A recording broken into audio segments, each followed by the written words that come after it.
एक चींटी का जीवन बहुत ही कम होता है। 2 दिन, अधिक से अधिक 1 सप्ताह, बस। कितनी कम भोजन की आवश्यकता होती है इसे, किंतु फिर भी वो चलती रहती है, कर्म करती रहती है, अपनी आने वाली पीढ़ियों की विरासत के कर्म न रुको, करते रहो, चलते रहो। कुछ ना मिला तो चलने में सिद्धांत हो जाओ, लक्ष्य ना मिला तो एक सुगढ़ यात्री तो बन पाओ। तो प्रेम से बोलो, राधे राधे। कुछ पक्षियों को देखा है मैं, जीवन भर घोंसला बनाते रहते हैं, यहां से डाली लेकर, वहां से तिनका लेकर, सदा इस कार्य में रहते हैं कि अपना घोंसला बना सके, और इस कार्य में इतना खो जाते हैं कि स्वयं के पंखों के अस्तित्व के विषय में भूल ही जाते हैं। भूल जाते हैं कि उनके पास एक विशाल आकाश भी है उड़ने की। और फिर ये जीवन उस घोंसले की आहुति चढ़ जाता है। हम मनुष्यों के साथ भी यही होता है। जीवन जीने के लिए धन कमाने में इतने व्यस्त हो जाते हैं कि भूल ही जाते हैं कि हमें जीवन जीना भी है। धन जीवन जीने के लिए होता है, जीवन धन कमाने के लिए नहीं। तो आप केवल घोंसला बनाते मत रहिएगा, अपने पंख फड़फड़ाइए और उड़ान भरिए इस खुले आकाश। तो प्रेम से बोल, राधे राधे। जत्र नार्यस्तु पूज्यते रमन्ते तत्र देवता।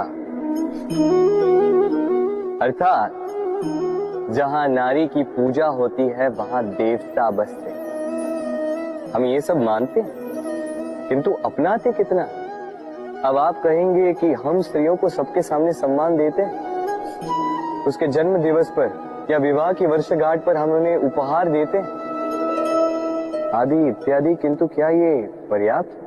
आप सोचिए, एक स्त्री अपने पति के लिए, अपने पिता के लिए, अपने पुत्र के लिए, अपने भाई के लिए क्या क्या नहीं करती, और उसे हम क्या केवल एक भेंट देकर उसे संतुष्ट माने?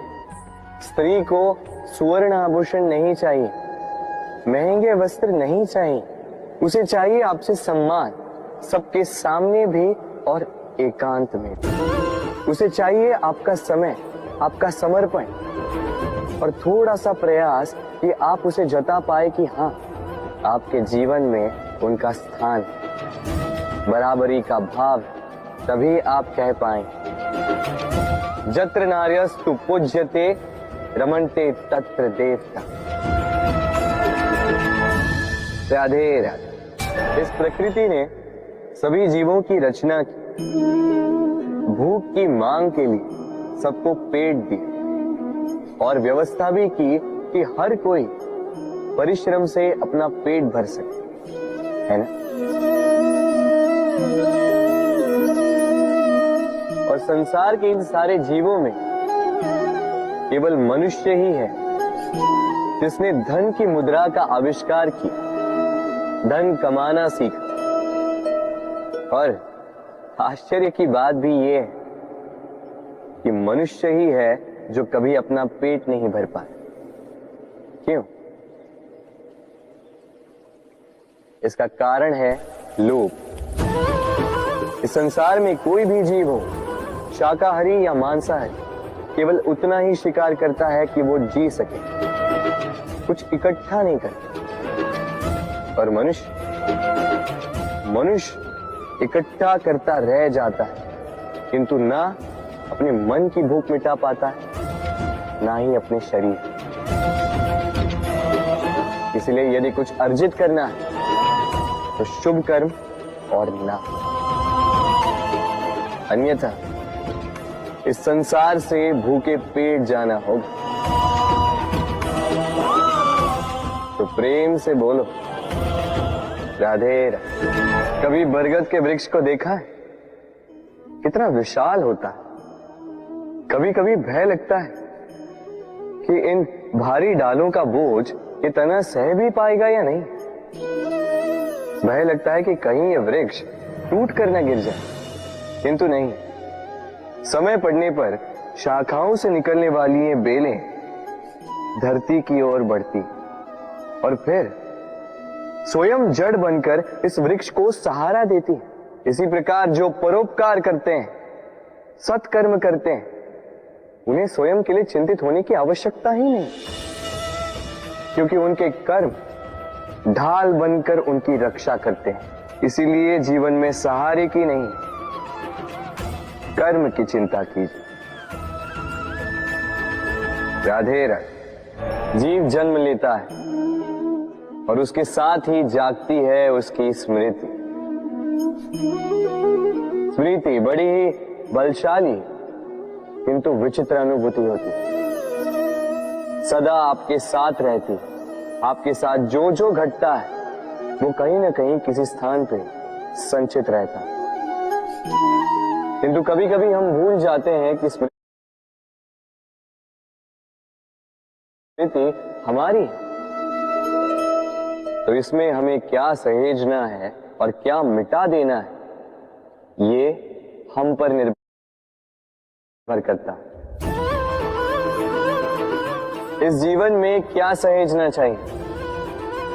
सुख, आनंद के क्षण, वो क्षण जहां किसी ने हम पर उपकार किया, वो क्षण जहां किसी ने अपनी मित्रता निभाई, वो क्षण जहां हमने किसी को सुख दिया। और हम क्या स्मरण रखते हैं? अपने दुख, पीड़ाएं। वो क्षण जहां किसी ने हमारे साथ कुछ बुरा किया, वो क्षण जहां किसी ने शत्रुता निभाई। और फिर यही स्मृतियां हमें प्रेरित करती है प्रतिकार के लिए। इसलिए हमें क्या भूलना है और हमें क्या स्मरण रखना है, ये हम पर निर्भर करता है।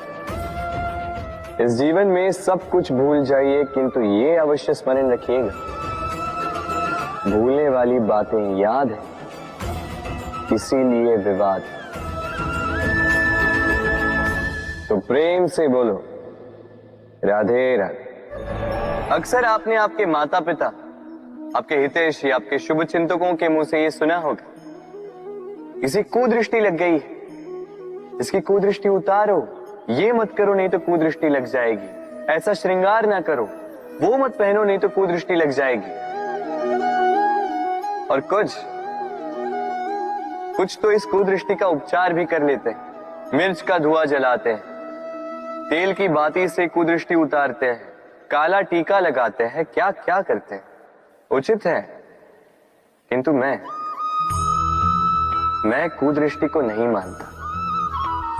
मैं मानता हूं कि यदि आपका मन अच्छा हो तो कोई भी कुदृष्टि आपको किसी भी प्रकार से हानि नहीं पहुंचा सकती। आंधियां भी केवल उन्हीं घरों में धूल भर पाती है जिन घरों में खिड़कियों के पर्दे दुर्बल होते। बवंडर भी केवल उन्हीं दीवारों को गिरा पाते हैं जो नींव से कमजोर होते हैं। और आपके व्यक्तित्व की नींव है आपकी सोच, आपका दृष्टिकोण। एक ही स्थिति, एक ही स्थान, एक ही घटना को आप सकारात्मक रूप में भी ले सकते हैं, नकारात्मक रूप में भी ले सकते हैं। निर्णय आपका है। इस संसार को जैसा सोचोगे वैसा ही पाओगे। इसलिए स्मरण रखिएगा, अपनी दृष्टि नहीं, अपना दृष्टिकोण संभालिए। क्योंकि जैसा कहा गया है, इस संसार में बुरी दृष्टि का उपचार तो है, बुरे दृष्टिकोण का नहीं। तो प्रेम से बोलो राधे राधे। उड़ना किसे नहीं भाता, सफलता के आकाश पर सवारी करना कौन नहीं चाहता। सब चाहते हैं कि इस संसार में उनका नाम, उनकी पहचान सबसे ऊपर हो, कि उनका नाम इतिहास में स्मरण रखा जाए, परंतु सबका नाम इतिहास में नहीं लिखा जाता। कुछ लोग नाम पाकर भी बेनाम रह जाते हैं। क्यों? क्योंकि वो धरातल से नाता तोड़ देते हैं। भूल जाते हैं ये बात कि उड़ान पूर्ण होने के पश्चात धरातल ही उन्हें विश्राम देगा, कि उनके कारनामों पर तालियां बजाने वाले, उनकी प्रशंसा करने वाले धरा पर ही रहते हैं और धरती पर रहने वाले लोग ही इतिहास लिखते हैं। तो सफलता का आकाश नापिए, पर अपनों से, उन लोगों से मत कटिए जो आपकी इस सफलता का आधार है। तभी इतिहास में नाम होगा और तभी आप भविष्य में प्रसन्न रहेंगे। गर्मी की ऋतु आने पर एक मीठी सी कूक सुनी होगी, मन में बैठ जाती है। कोयल की कूक, बड़ी मीठी, बड़ी प्यारी। वैसे एक और पक्षी है जिसका स्वर बड़ा ही मीठा है, हमारे घर के आसपास ही होता है। हरियाला रंग, लाल चोंच।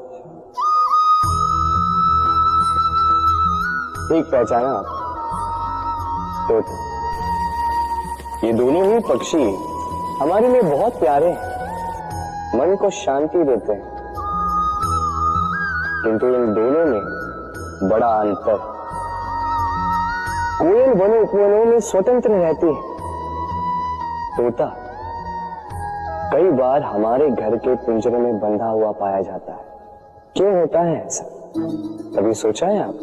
क्योंकि कोयल अपनी बोली बोलती है, तोता किसी और की बोली की नकल करता है। जो अपने विचारों पर दृढ़ रहते हैं, अपनी आत्मा की सुनते हैं, वही करते हैं और वही बोलते हैं, वो इस संसार में स्वतंत्र रहते हैं। जो किसी और का कहा करते हैं बिना आत्ममंथन के,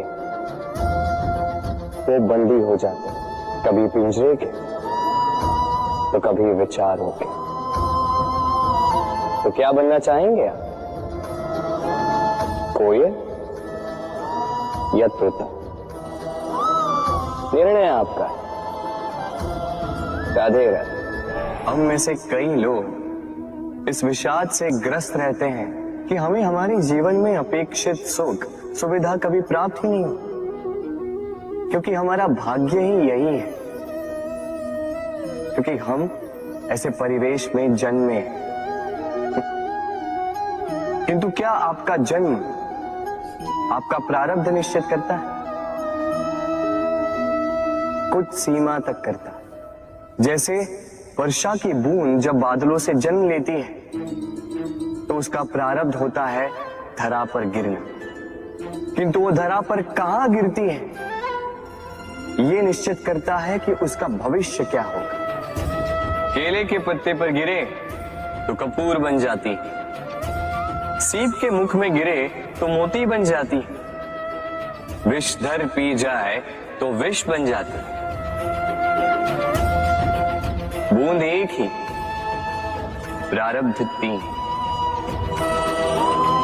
तो प्रारब्ध हमारा जन्म नहीं, हमारा चयन निर्धारित करता है।